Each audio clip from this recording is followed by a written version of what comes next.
They have said point blank, we are not prepared at this time to defer or waive your interest. We want the interest and the capital back. And they've said this despite the fact they know perfectly well that if they force us into receivership or into voluntary liquidation, they get not one penny.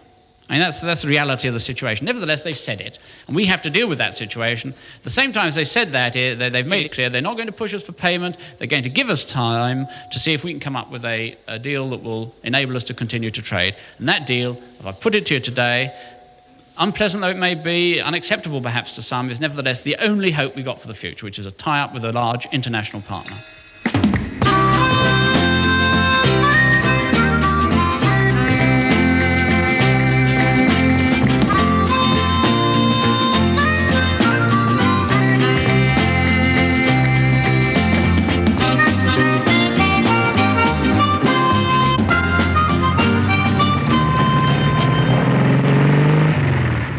Britain's last big cooperative, they make the Triumph motorbike, threatened with liquidation unless the government gets back its money. Whitehall wants £5.5 million, its loan plus interest. One of the world's legendary bikes will be scrapped unless a new backer is found. The link-up should secure the financial and trading future of this cooperative, that it should enable us to continue to use the Triumph name and to produce Bonneville motorcycles, and that it should, secondly and most importantly, as fully as possible continue to embody, and I don't say it will 100%, but as fully as possible, continue to embody the principles of the cooperative membership and the cooperative constitution as we have it at the moment. Facing the hard facts of commercial life, 500 men and women who fought for an ideal must now fight for the survival of Triumph. Ask somebody to propose acceptance of the report and the action that we are continuing to progress on. Will somebody so move? Is there a seconder for that? There is. All in favour, please show. Against? That is overwhelmingly carried. I thank you very much for your attendance and ask you to go back to work and let's all push on together. A vote of confidence in a motorbike and in themselves. But with the odds stacked against them, what are they banking on? What assets can they offer to clinch a deal and survive?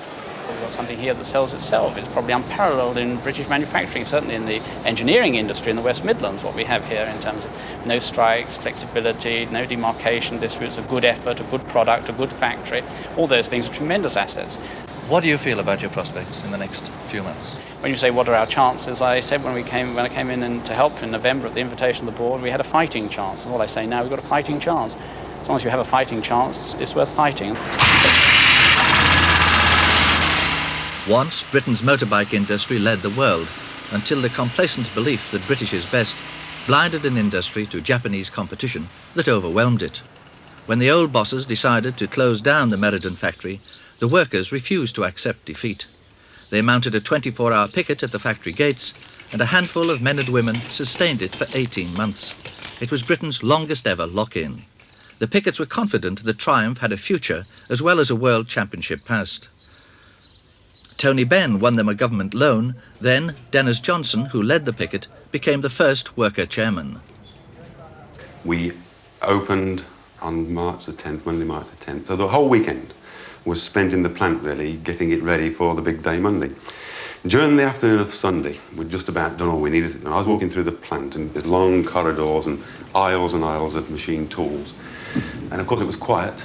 It was only then, really, perhaps, that I realised, looking along those rows and rows of machine tools, that the plant was ours, the bricks, the mortar, the machine tools, the bits and bobs, and that we were going to have to put life to those machines on Monday and make them roll. And, yeah, it was a frightening thought, although at the same time, after 18 months of picketing, we'd finally got it underway.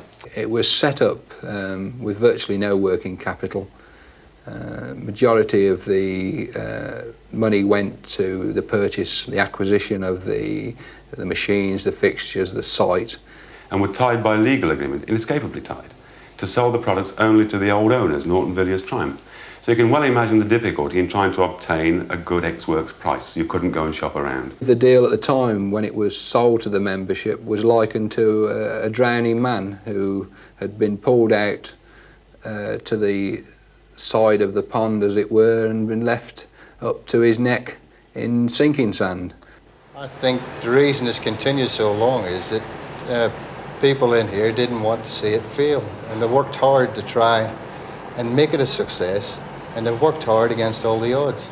They were genuine people. There were people that were putting a lot of effort into this place. I say 75% of the people that actually worked here from day one were genuine people. They were people that really put the effort in. They were working hours that were above the hours that they were asked to work. They were here till 10 o'clock, 11 o'clock at night, trying hard to make the place work. And then you got the shirkers. You got people that would come in 8 o'clock and bugger off at 3 o'clock in the afternoon. Well, these are the people that were going to wreck the place. So somebody had to make a stand against this sort of thing. What was their thinking, do you feel? That it was their factory and the place owed them a living. What did you hope for from the body of men and women on the factory floor? Well, clearly I wanted them to run it for themselves. It was their company, they owned it, they had the ability, and by the time we got to actually employing professional management for ourselves, they'd also got the ability to organise the plant. People from the manufacturing side of industry don't really appreciate the skills that's required on the commercial side of the factory. As I understand it, there was a time when you were selling a bike at a price you fixed without knowing what the cost to produce that bike was. And in fact, you were selling bikes at a loss. Yeah, that is very true. A difficult period where information along those lines wasn't immediately available. During the time of the picket, the general feeling that was expressed was that management and office staff, to a large extent, were an unnecessary evil.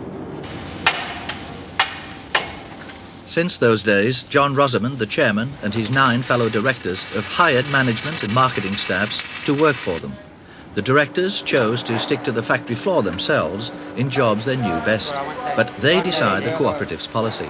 They're elected annually by their workmates who have daily contact with them, giving everyone the chance of a say in how things are run. If we get that down first, that means we'll be ready for 1980 bike.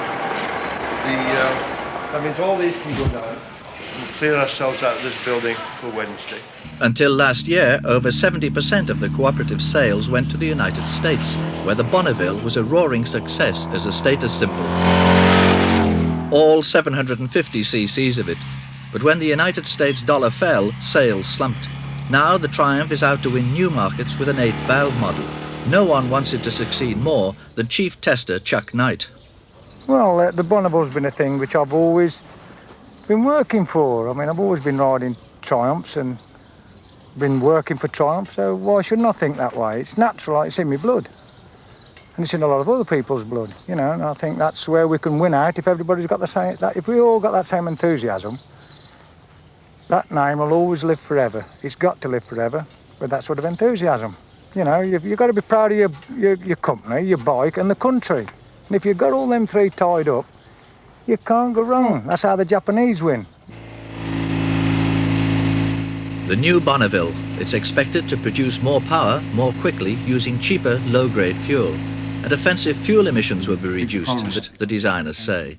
The man behind the new formula Meridan banks on is Brian Jones, chief engineer, who left a better-paid job to join the cooperative.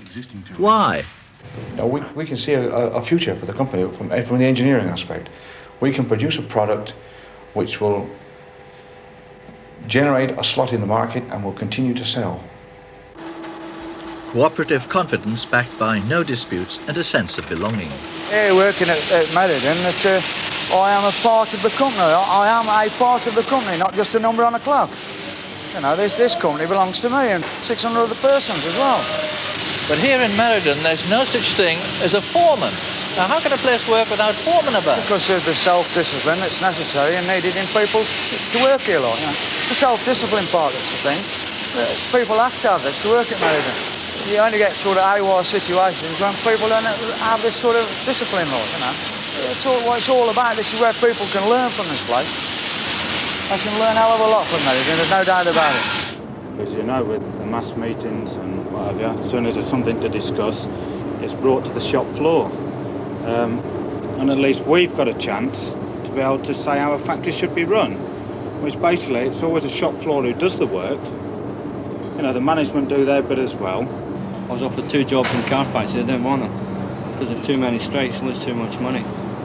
So I came here because I knew they couldn't afford to have strikes here. once you start striking here, that's before it's finished, you know. It's not in your interest to strike. It's as simple as that. We want to make a go of it. You know, the more production we make, obviously, and the more bikes we get out, the more money it is in the bank. So in the end, when the place does break even, or you make a slight profit, the blokes are going to get the money. But why aren't there more cooperatives? Why?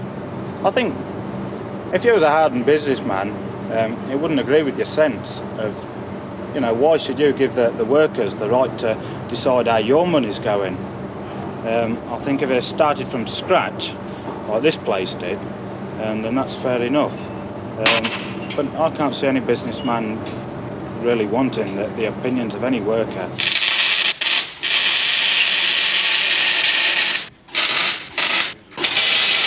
Cooperatives can be made to work in other countries, but in Britain, every one of them set up by Whitehall in recent years has collapsed, with the exception of Meridan. When the workers take over the factory and run it themselves, the old rule book has to be rewritten. No one is more equal than his workmate. So, who gives the orders and who takes them when there's no us and them? Us and them, yeah. Well, you see, I like to feel, by being on the shop floor, that I am still part of the workforce as a whole. I like to feel that I am a go-between between the workforce and the management team that we have now got employed. And we have got a very good relationship with that management team. That management team are free to get down and run the business on a day-to-day basis that we employ them to do. They're given every opportunity to do it. Their time isn't tied up and taken up by industrial relations. And I feel where we serve the cooperative is in the role of industrial relations between the shop floor and the management.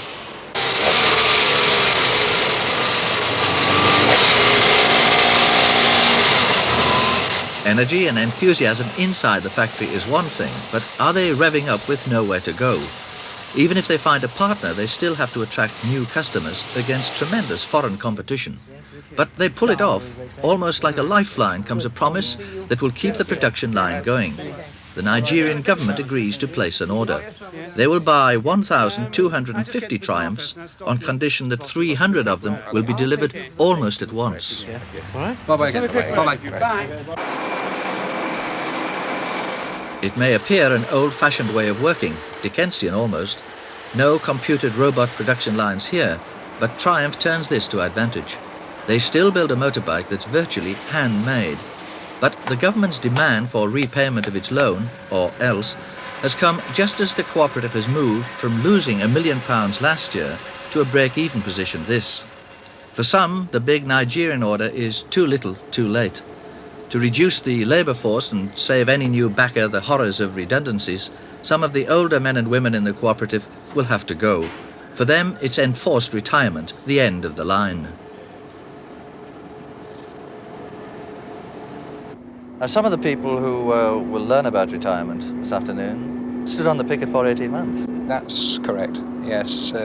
This is a very difficult situation that we enter into because there's no way that we can ever reward their total commitment to 18 months without wages, the hardship and all the rest of it that they put in during that period of time. Obviously, we're looking to try and make a token gesture of some sort or another to try and offset that hardship.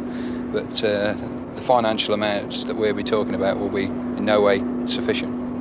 The tragedy of that situation is that it could be all for nothing. The only justification we could have for it is that if we could secure an ongoing for the people that will remain. So the whole position is uncertain at the minute. We don't know how much time the government will allow us to complete negotiations with an interested party. We don't know if we can secure an interested party. So the turmoil that's in our minds today is the uncertainty of what we're doing, the unpleasantness of the decisions that will have to be taken today. Will it all be for nothing?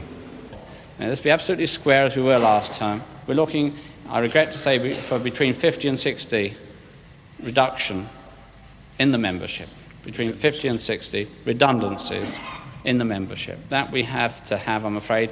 It's the only way I can see that we can maintain this membership, this cooperative, in the future and in conjunction with a partner. I think it's fair to say one other thing, and it must be said, all the people, all the companies, individuals with whom we're negotiating have made it quite clear that they don't want to come in and have to do any redundancy, any reduction in the membership. Why should they? If it has to be done, then let's have the guts, let's have the honesty to face up to it as a membership and do it ourselves. That's been made clear to us by every single one of them. What the chairman of the trade union officials has said to us is the following: if you're going to have redundancies, you must also then adopt what is now official union policy, which is that those members reaching the official retiring age must be retired. Now, I regret that, and I know, let me anticipate. I think it's much better that I say straight off that, as I understand it, a lot of promises in the past were given regarding jobs for life, for those who stood on the gates for 18 months, thanks to whom we're still here now, that they would have jobs for life. Now, I didn't give those promises. I don't believe those promises can be maintained. And I have to tell you quite honestly that the clear opinion, the conditions under which we're operating in agreement, and we are, after all, a union-based cooperative. We are a union-based cooperative. The conditions under which we're operating and we're carrying out the reduction in the membership are that those who are of retiring age, men and women, do retire. I know you've got a difficult job, Geoffrey, and I appreciate what you're doing. But at the same time, these people were promised, not only by Dennis Johnson and when he was on the gates, everybody here that's over the age of 50 or 60 or even 65 at the present moment, that the factory wouldn't function without them. And what I am perturbed about is in regards to the people that have worked here and come back here and have served this factory and employment of the Triumph Engineering Company for 40 and 50 years. And we're going to put them out them bloody gates with peanuts. And I think it's diabolical to even suggest. Because as far as I'm concerned, Geoffrey, we cannot function without these people. I agree it's not a lot of money, Billy. I tell you this, it's nobody stretched it further than I could. Nobody stretched it further than I could. And there's a lot of them have retired and left and got nothing. But when it comes to running the factory, we're going to miss them. We shan't just miss them for their practical skills. We're going to miss them for their devotion. We're going to miss them for their commitment. We're going to miss them for a whole load of reasons. It's not just that. I'll tell you this, the running of the factory, that'll go on. That's the situation we're in, Billy. I know how you feel about it. I know you'll vote against it. But I tell you, that is the policy, and that's what we're going to have to adhere to. There will be no works pension for them. Those rights which existed under the old owners had to be surrendered when the cooperative deal was struck. There'll be a payment for those who stayed loyal all through the picket, and that's it. Building the Triumph bike has always been surrounded by nostalgia, but now that the board is faced with making fellow members retire, was there any room for sentiment? We are a cooperative, but we still are quite willing to accept and always will accept that the commercial side of the business has to be considered first of all. But Triumph as a company is a group of people. I think that has to be stressed. So whilst one is considering the company, one is considering a group of people who are Triumph.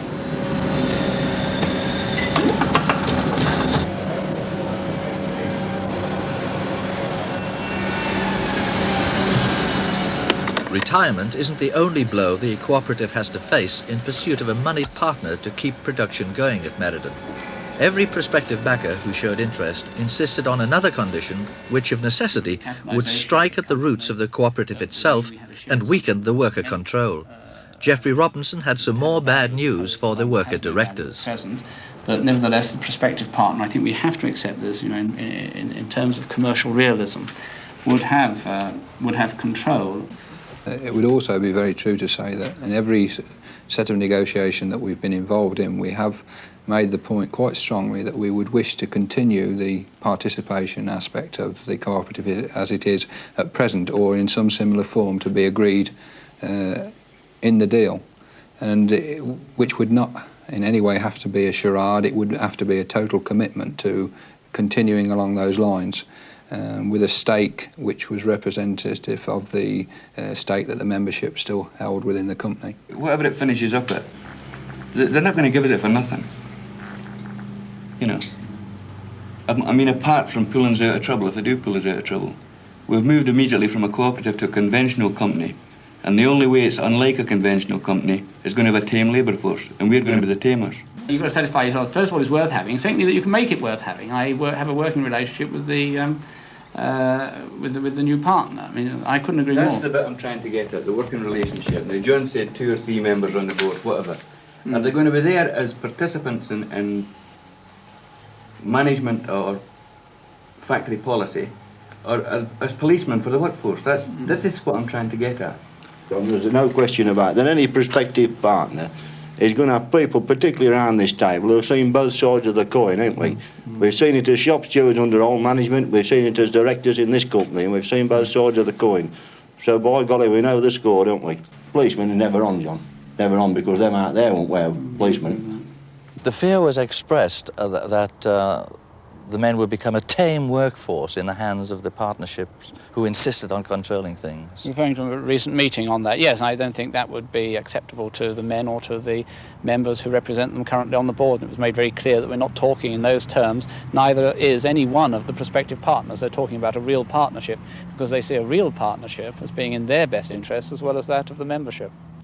I think the most pleasing thing for myself and the other directors who have been involved in these negotiations is that people come in and they're immediately surprised in what they find when they get down to talking to management and to the membership and talking to the director representatives in particular. They're surprised at our knowledge of the business, knowledge of the situation that we're in.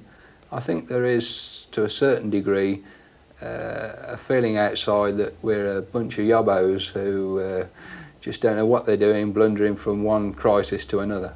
I think what we've actually got here is the makings of a good team of people who are prepared to work together and face the problems of running a business. More money available to keep these good vibrations going and to keep the cooperative itself going, Geoffrey Robinson, the unpaid chief executive, and the worker directors must now face their creditors every 2 weeks to keep them in the picture about finding a partner and to keep the creditors' supplies coming to build the bike. The trading position and the cash position, you've had the report from our finance executives, and I think you're satisfied as to the nature of that. We are, in fact, reducing our overdraft. We have one definite offer.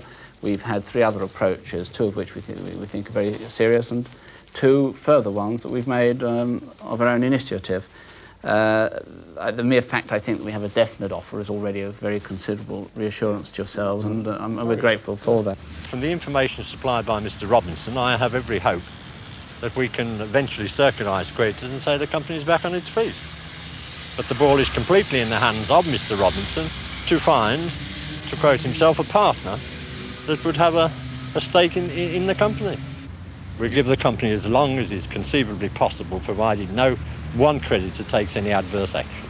Any one creditor can take action that could bring this thing down if we aren't very careful, and that's our functioning life to prevent that happening for the time being. I mean, it's the easiest thing in the world to close a company down. That's simple. But if you can save a company, well, I mean, that's all for the good of the country, isn't it?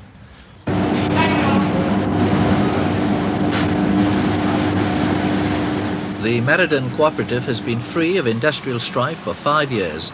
No wage disputes, no demarcation wrangles, and no strikes. It's done by keeping everyone in touch through mass meetings. But good communications are never easy. What is good communications? Because no matter how much you try to explain to people in the shop floor what's going on, they always seem to feel that you're holding something back. And 99.9% of the time, that just isn't true. It happens to be true at this moment because we're in negotiations with partners who have asked us to not to reveal their names because they're sensitive to the publicity. When the cooperative began, there were high hopes that the members would grab the unique chance for advancement. Now the place was their own. But the workers were reluctant to leave their mates on the shop floor because they didn't want to appear more equal than the others. Very few even wanted to climb the promotion ladder. To a certain extent it has happened, but it is restricted at times by other people who don't necessarily want to go on, who do consider that people who are prepared to put themselves out and prepared to really make efforts to better the company and better themselves are to a certain extent creeping. This position makes it difficult at times for the company to progress, although the people that do make good are the very best, and that is for the restrictions that are placed on them by their fellow workers at times.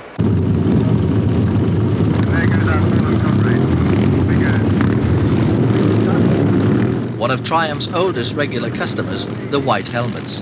The Royal Signals display team puts on a show at the factory to boost the morale of the workers and their families. They've come every year since the cooperative started. Just did it, well done.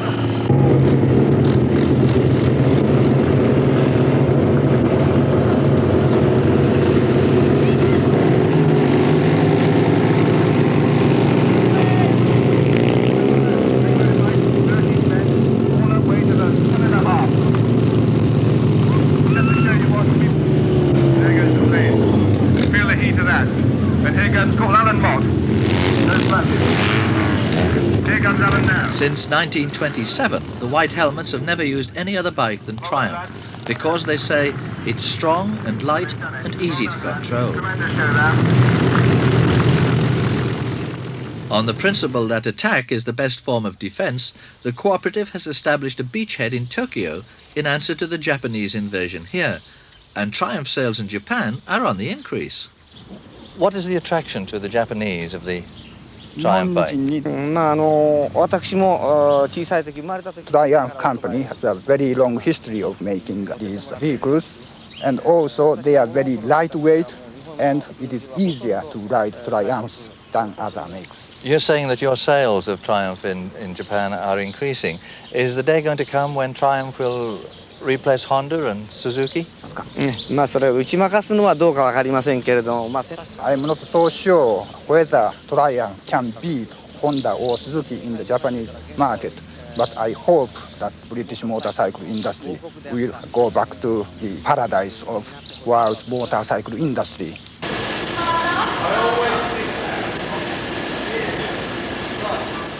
A preview of the Triumph bikes that will go to London and take on all comers at the Earl's Court show. For most members of the cooperative, it's a proud moment and a declaration of faith in the future. But for some of the veteran workers who have been forced into retirement by their own cooperative, it's the end of the road. Stan, I'd like to thank you for your services, all you've done for us. I'm sorry to see you go, and may you have a long and happy retirement. Okay. Yes, thank you very much. What do you feel about having to retire? Well, I mean, I'm 66, and I've been in motorcycles all my life. Here, the Rudge, 40 years here. I mean, I've got nothing to grumble about. I'd like to see the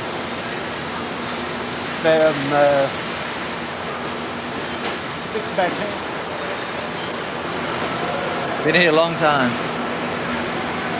Tom, I'd like to thank you for your services. A handshake, an extra week's wages, and £500 for a man who stood on the picket the full 18 months. It's been a pleasure working here. Thanks, Tom. It's been a pleasure working with you, Tom. Yes, very good. That's the last money you'll draw from the Meridan Cooperative. What do you feel about that? Bitter. You know, because I think that they should have honoured the agreement that was made in the first place. I know it's all right to say he didn't make the agreement, but there are enough people on the board of directors now that did make this agreement. So, you know, this is, it's left a very nasty taste after what people did here. And if you went to all of the people here that are now left here that picketed, there isn't one that would do it again because they've had the nose rubbed in the dirt by these board of directors. What about yourself?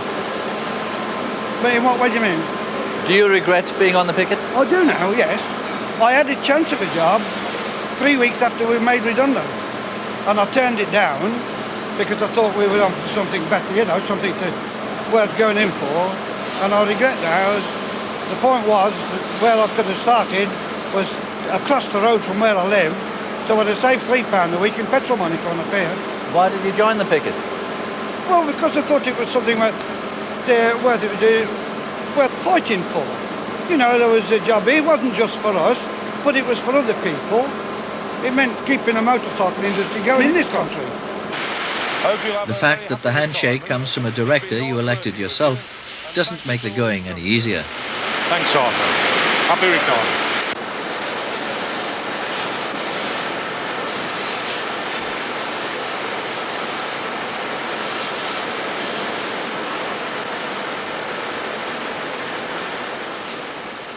I think everybody understands fully the situation that the company's in, and I hope by the way that we've had to tackle that situation, understand what we feel we need to do, and with the support of the membership, intend to do to try and secure the future of Triumph. I know it affects you all very personally and very deeply.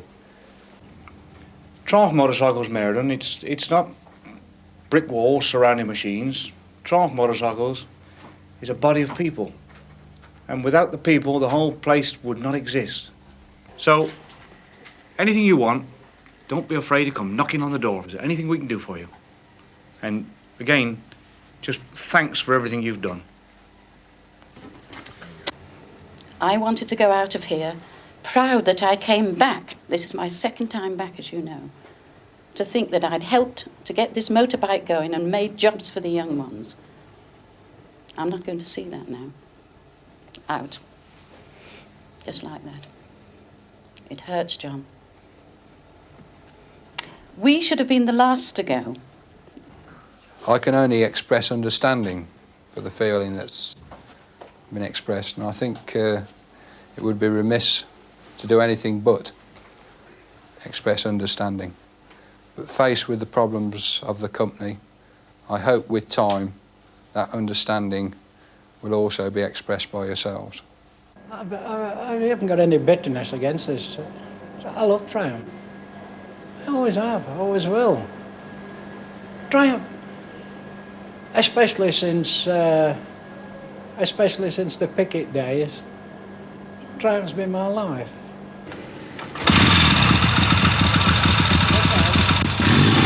Jim Coop's £500 went in no time. With it, he bought from the Cooperative a bike that had been used for testing, and he rode home to tell the wife the money she was waiting for was parked outside. Or, as he preferred to put it, was ploughed back into the Cooperative. For Triumph to survive in the world marketplace, they've got to beat foreign competition on their home ground, Earl's Court, where a British bike is now almost an intruder.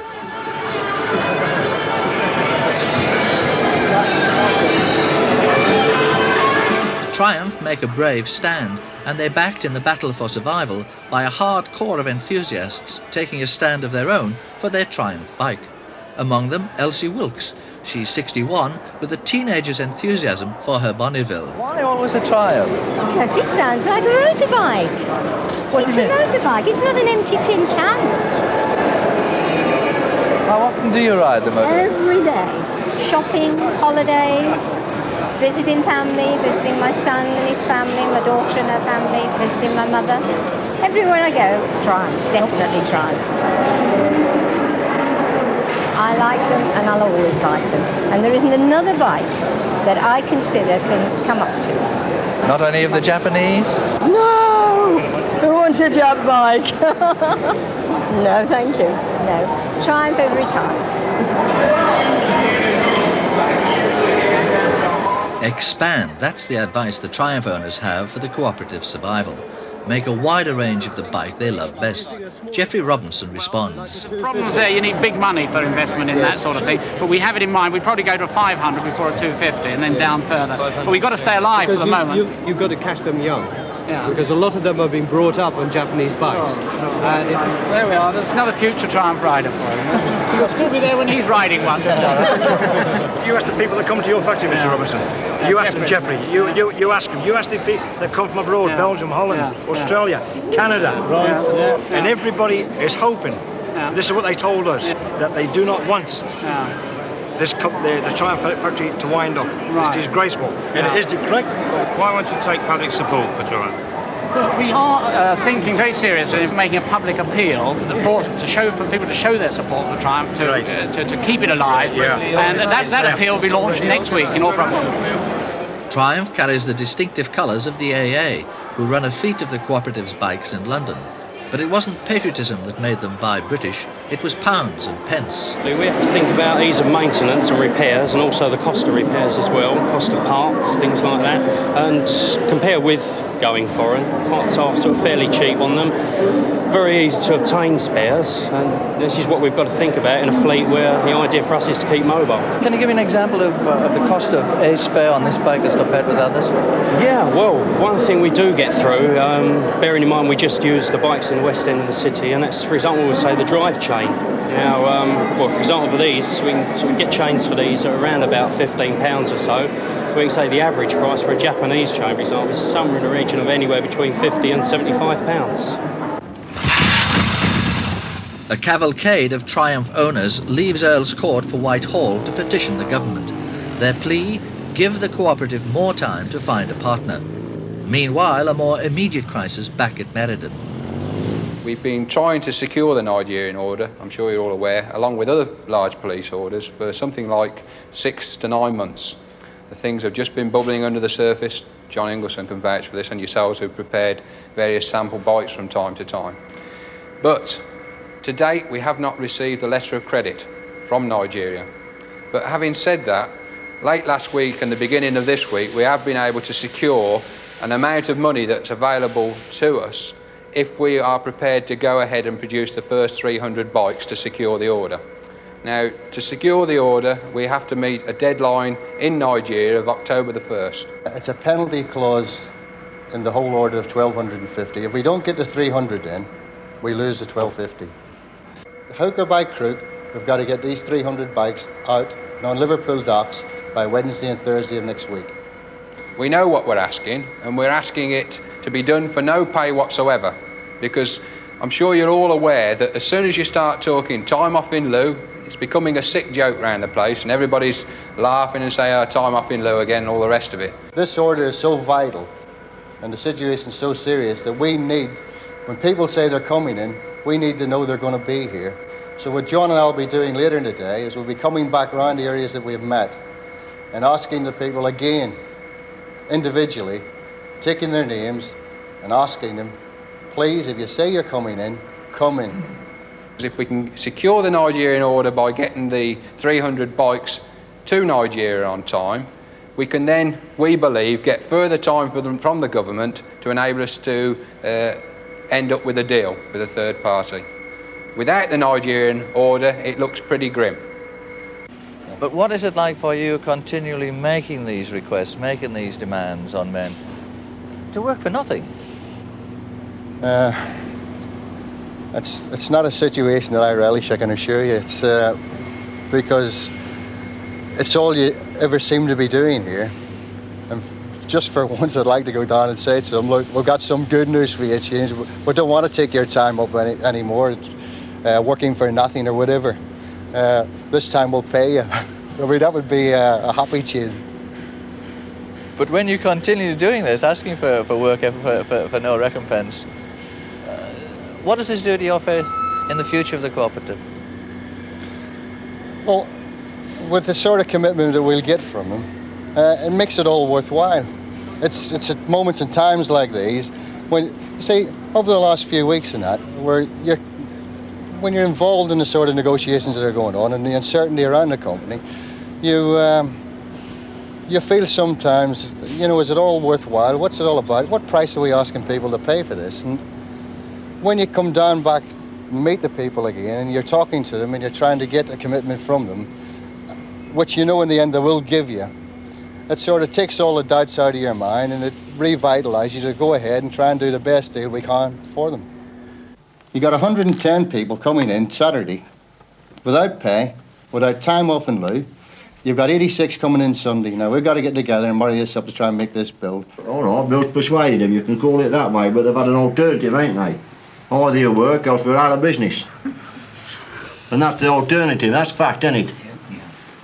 And that's why people are working. They're working under protest. When Bill and I discussed it thoroughly with Bob Lindsay and other management people this morning, and when we went out and we addressed something like 8 to 10 meetings, we were pretty sure that the people would come across and come good, as they always do. Because, you know, what's the point of going and asking for something that can't be achieved? So, whilst accepting all that you said, when we've got the bikes out on time, as we will do, and you will see, and once again you'll be eating your hat for about the third time. I asked at the board meeting last Friday if the people who were doing the negotiating on this particular order were aware of the material situation when they conducted the negotiation. One would have thought you would have been. We were. And had you have been, you would never have undertook to get the bikes out in the time available. Because the materials just weren't there. That's bloody truth, that is. The materials weren't there. And we're having to move heaven and earth now to get the materials in, to get the machining done in time to get these bikes out. Now, if we achieve it, it'll be a bloody minor miracle. As far as suppliers are concerned, we are very, very short down there on the cranks and the rest of it. I know all about that. Against that, we're working round the clock to get it. The drivers are out getting it. We're out sitting on suppliers' doorsteps to get it. With these orders, whether you like it or not, you're always in the hands of very, very difficult foreign countries, and they are. It's not just us. I mean, when we went to see some of the major exporters such as GEC, they'll tell you never know where you are with the people concerned until you actually get the firm order, and then you get the letter of credit. And then always a major rush to meet the first shipment. So it's not just ourselves, the things you have to do. What we've got to do now is get together, try and get these people that are committed to the place, because it's them we ought to. It's the people that we just made redundant we ought to, because if they've gone down that road and there's no ongoing here, then we haven't just failed ourselves and the people representing it there. We've failed the people that we sent down the road. And that would hurt me more than anything. 300 bikes had to roll off this assembly line in a few days. At stake was not just an order to give them time to find a new partner, but an investment by those men and women who'd stood on the picket 18 months and then kept their works going for the past 5 years. The cooperative members, owners of their own factory, took up the fight for a stake in, at best, an uncertain future. Could the rest of British industry learn anything from Meriden? I think there is a general lesson to be learned, which is the value of consultation and the value of industrial democracy in improving our industrial performance. That's what the whole of Meridan is attempting to show. And when you consider that we have increased our productivity from pre-co-op times by over 35% now, there must be a lesson there for anybody in the private sector. And after all, it was a total failure of the private sector that lost the country the world dominance of the motorcycle industry. I think what should be done, is that people should be given some sort of stake in their company. That's vitally important. They should be given involvement in their company, and they should be given participation in their company in some way. It's got to be to the benefit of both the management and the shop floor, because only when they're involved, only when they're made to feel part of the business that they're employed in, and they're not made to feel that they're just a clock card. They come in, they clock in the morning, they go on a machine, and nobody cares till they clock out that afternoon. That's no way to go on. There's got to be a better way of doing things than what has been proven over the last 4 or 5 winters, to me anyway, and to a lot of other people I speak to. I'm speaking of people that I associate with, that I go out with, that I'll go into a working man's club with, who are fed up of saying what's been happening in the last 4 or 5 winters. I'll already hear them speaking of what's going to happen this winter. It's as if nobody can change it, nobody can alter it. The cooperative completed the Nigerian order on time by volunteering to work 24 hours a day over the weekend without pay. But as they worked, the nagging doubt remained. Will it all be for nothing in the end? Or will the cooperative triumph in its fight to find both a partner and a future? There's so much good in Triumph that I can't believe that somebody won't take it up, that somebody won't realise that there's so much good in it. It is the last production motorcycle left in the UK. If the Triumph goes, that is virtually the end of the motorcycle industry. But I'd give it a 50-50 chance. Are you going to survive? Most certainly so.